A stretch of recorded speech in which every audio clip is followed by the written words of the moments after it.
In this video, we're going to do a few extra examples of determining the area between two curves. Okay, so in example 1, we have the curves y equals cube root of x and y equals x squared. So I'm going to graph them, but I'm going to show you how to do it without graphing them as well. So what you want to do is look for the intersection points.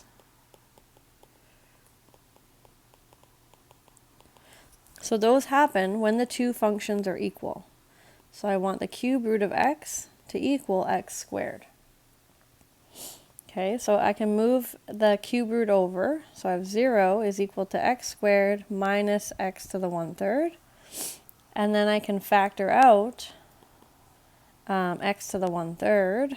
And then I have left over x to the 5/3 minus 1. So when I have two things multiplying together giving 0, it means one of them has to be 0. So either x to the 1/3 is 0 or x to the 5/3 minus 1 is 0. And x to the 1/3 being 0 only happens when x is 0. Okay, and over here I'm going to have x to the 5/3 equals 1. And that only happens when x is equal to 1. Okay, so I get two intersection points. Now we could find, we don't need this for the, maybe I'll do it after. We don't need it for the area, but for the graph you might want the y values. Okay, now so what we're looking for, so we want the area, oops, bounded between these 2 points. So between y equals the cube root of x and y equals x squared.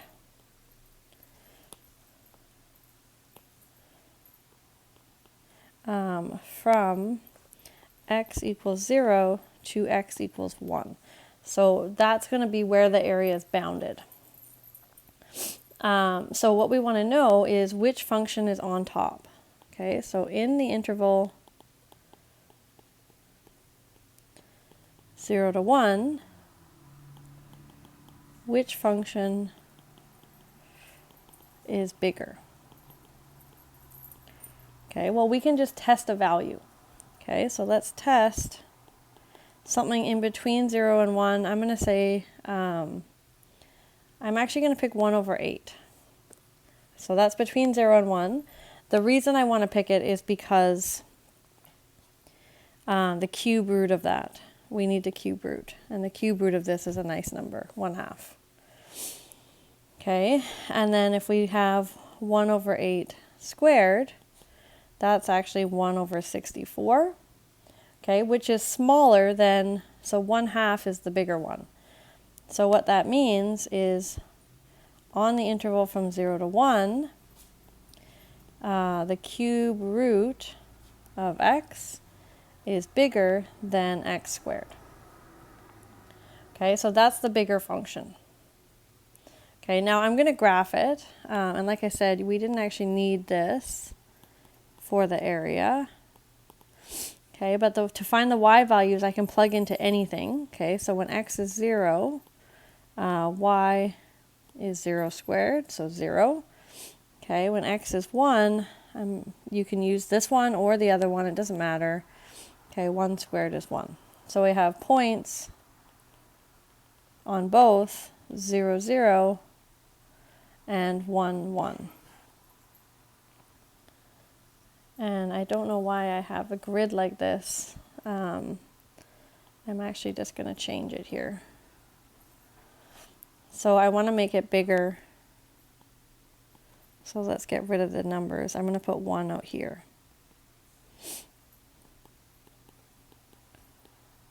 Okay, so this is minus 1. Minus 1. Okay, and 1. So x squared, so it goes through 0, 0, and it goes through 1, 1, and negative 1, 1. Okay, we know what the x squared graph looks like. It's a parabola. Okay, so that's y equals x squared. And then I want to also graph the cube root, and it also goes through those 2 points. And it goes through negative 1, 1 down here. Okay, so it looks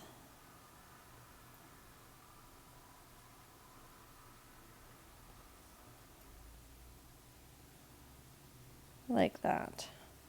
So this is the graph of the cube root. Okay, so then the area that we're looking for is this area here. So the area bounded in between. Okay, so that's what the picture looks like if you wanted to draw it, but like I said, you don't actually need the picture, you just need to know which one is bigger in the interval that you want. Okay, so the area is going to be the integral from 0 to 1, and it's the bigger one, which is the cube root of x, minus the smaller one, which is x squared. So I'm going to write those, as powers. So this is x to the 1/3 minus x squared. Okay, so then I know the antiderivative, or an antiderivative. So x to the 1/3 has to come from x to the 4/3. So it's going to have a 3/4 out front. And then x squared had to come from x cubed, so it's going to have a 1/3 out front. And I want to evaluate from 0 to 1. Okay, so I put in 1 everywhere.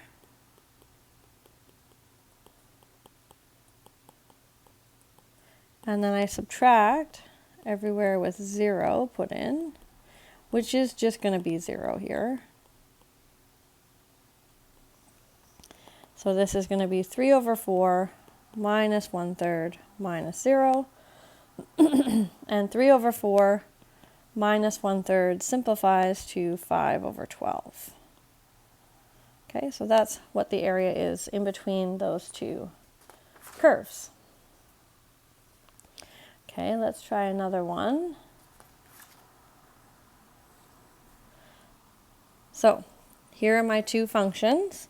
Again, we want their intersection points.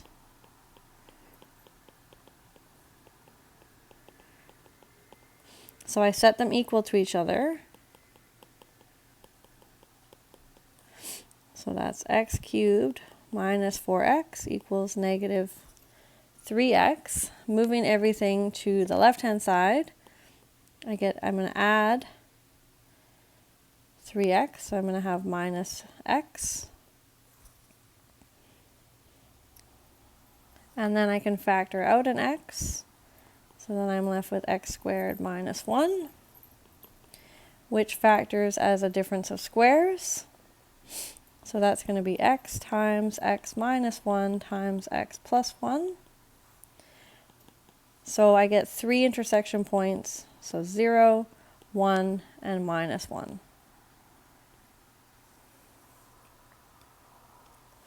Okay, now for the purposes of graphing, I'm going to find the y values.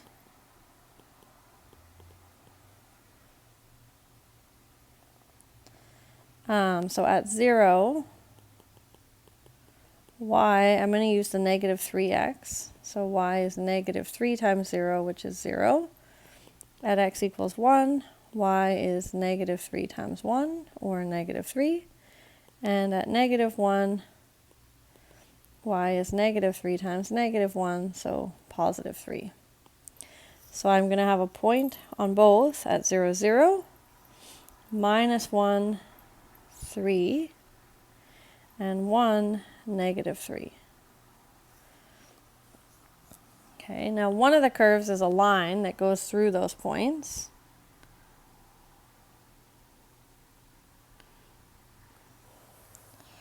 That wasn't a very good line.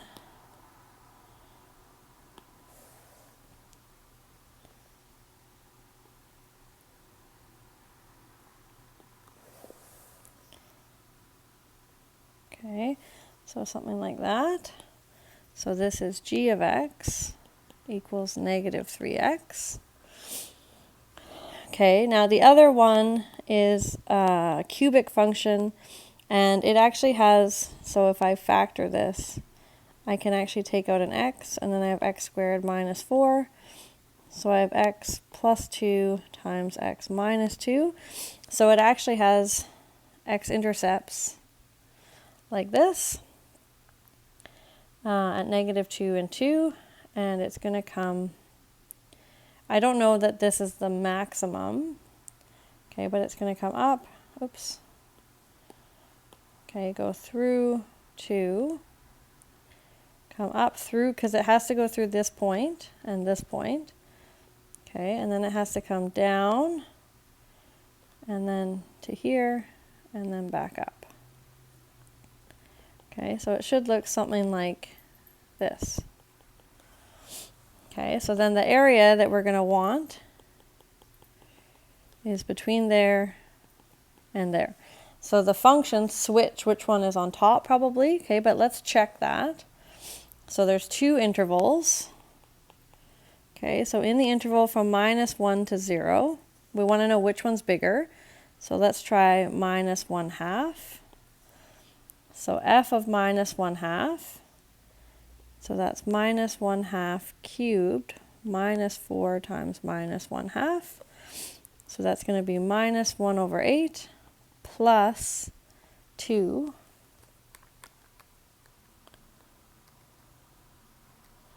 which is 15/8. Okay, and g of minus 1/2 is negative 3 times minus 1/2. So that's positive 3/2. So 15/8 is 1.875. And this 3/2 is 1.5. Okay, so that means in this interval, f of x is bigger than g of x. Okay, does that satisfy our picture? Yeah, it looks like it is. So f of x is the blue graph, and it's higher than the green graph.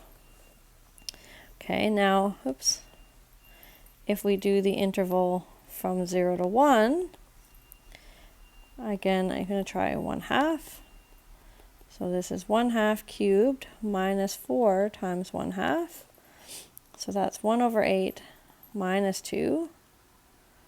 So that's going to be negative 15/8, which is negative 1.875. And g of 1/2 is negative 3 times 1/2. So negative 3/2 or negative 1.5. So negative 1.5 is actually bigger. So in this interval, g of x is the bigger one. Okay, which matches our picture. So to compute the area, what I want to do is go from negative 1 to 0. And on this interval, f is the bigger one. So it's f of x minus g of x. And then I want to add to that from 0 to 1. And here it's going to be g of x minus f of x, because g of x is now the bigger one. So f of x minus g of x is going to be x cubed minus 4x plus 3x, so minus x. Okay, and then over here, g of x, I have minus 3x, so maybe I'll just write this here. So this is x cubed minus 4x minus negative 3x. Here I'm going to have minus 3x minus x cubed minus 4x. So that's going to simplify to x minus x cubed. Okay, so taking the antiderivative, so that's 1/4 x to the 4 minus 1/2 x squared, evaluated from negative 1 to 0, plus 1/2 x squared minus 1/4 x to the 4 from 0 to 1. So we put in 0 everywhere.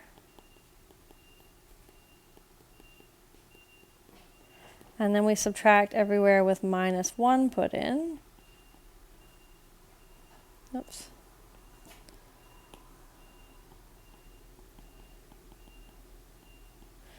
Okay, so that's the first antiderivative. And then I want to add to that everywhere with 1 put in. Minus everywhere with 0 put in.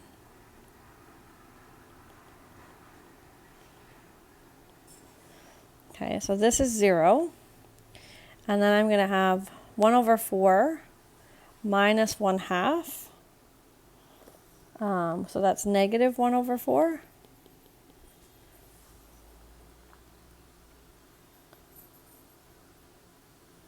Okay, and then I have over here 1/2 minus 1 over 4 is 1 over 4, and then minus 0.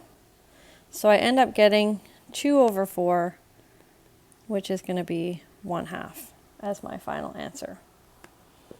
Okay, so the area in there is just 1/2. Okay, so one more to try. Again, a cubic function and a line. So here, this one, I mean, I could draw. So the first one here is the cube graph, just shifted 2 units to the right. So it's going to go through these 2 points. It's going to look like that. And then this one is, so it's a line, and it has a slope of 1, so it actually goes through all 3 of those points.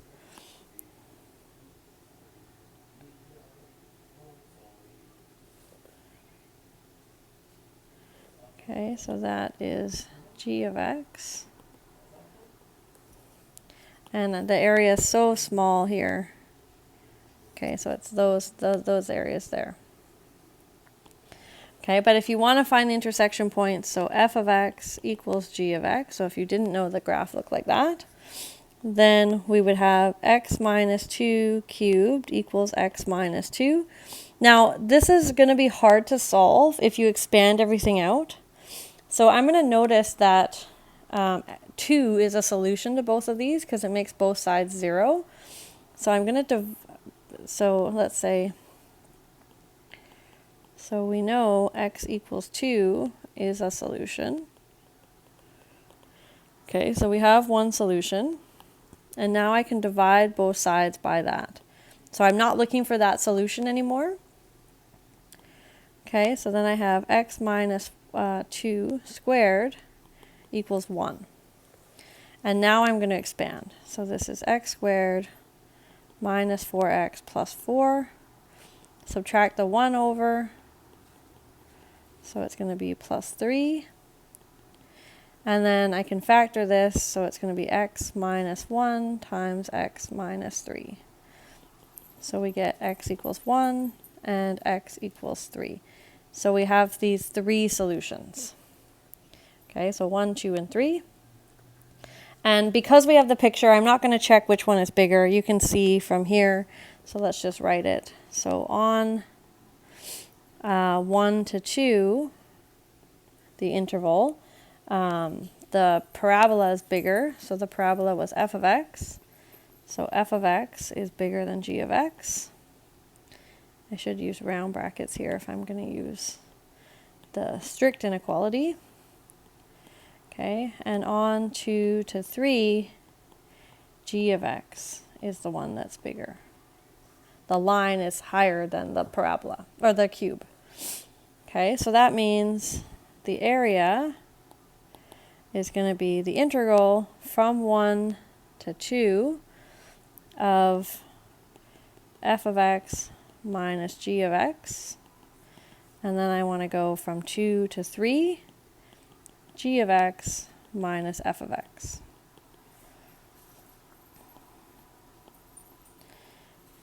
Okay, so f of x is x minus 2 cubed minus x minus 2.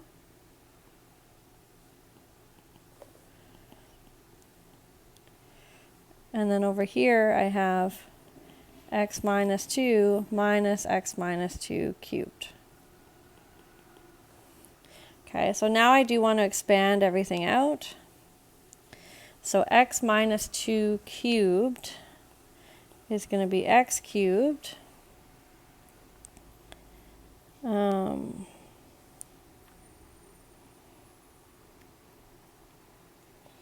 How do I want to do this? Maybe I should actually do it.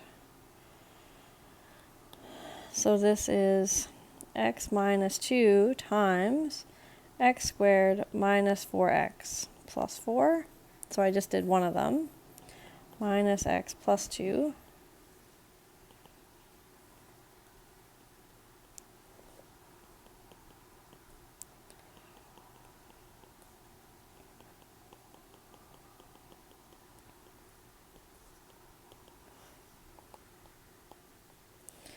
Okay, so then I'm going to have x cubed minus 4x squared plus 4x minus 2x squared plus 8x minus 8 minus x plus 2.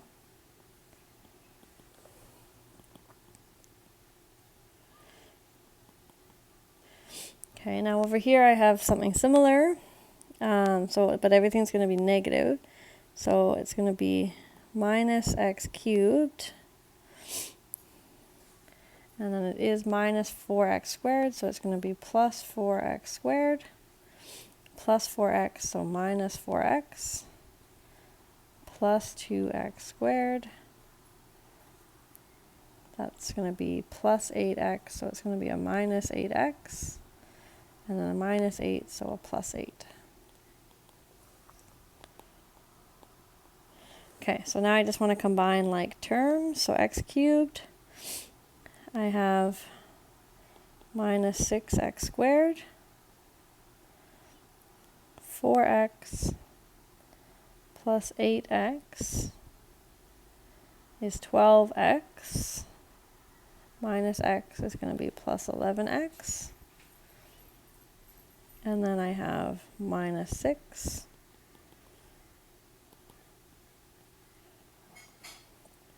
Over here, so I have minus x cubed, and then I have for x squareds, I have 4x squared plus 2x squared, so plus 6x squared. For the x's, I have 1x minus 4x minus 8x, so that's minus 11x. And for the numbers, I have negative 2 plus 8, so plus 6. Okay, so finally, we can take the antiderivative. So 1 over 4x to the 4 minus 2x cubed plus 11 over 2x squared minus 6x evaluated from 1 to 2 plus minus 1 over 4x to the 4 plus 3x cubed,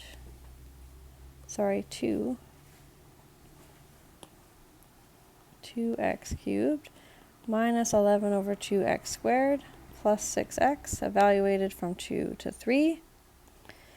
So I'm going to plug in the things. I'm not going to write it down. Okay, so 2 to the 4 is 16. Divided by 4 is 4. Okay, minus 2 times 2 cubed, so that's 16. Plus 2 squared is 4. Divided by 2 is 2, so this is going to be 22 minus 12, and then I subtract 1 plugged in everywhere, so that's 1 over 4 minus 2 plus 11 over 2 minus 6. So that's the first one. And I want to add to that, so when I plug in 3 to the 4 is 81, so this is negative 81 over 4 plus 27 times 2 is 54 minus 9 times 11 is 99 over 2 plus 18, and then minus 2 everywhere. So that's going to be minus 4 plus 16 minus 22 and plus 12. Okay, so now we just need to compute these. So 4 minus 16 plus 22 minus 12. That's negative 2 minus 1 over 4 minus 2 plus 11 over 2 minus 6 is minus 9 over 4. And then I want to add to that negative 81 over 4 plus 54 minus 99 over 2 plus 18. So that's 9 over 4 minus negative 4 plus 16 minus 22 plus 12 is 2. So negative 2 plus 9 over 4 plus 9 over 4 minus 2. And we get 1/2 as our final answer again. So a lot of work there because we didn't meet at 0. So there was nothing easy to plug in, and we had some expanding to do, but the process is the same.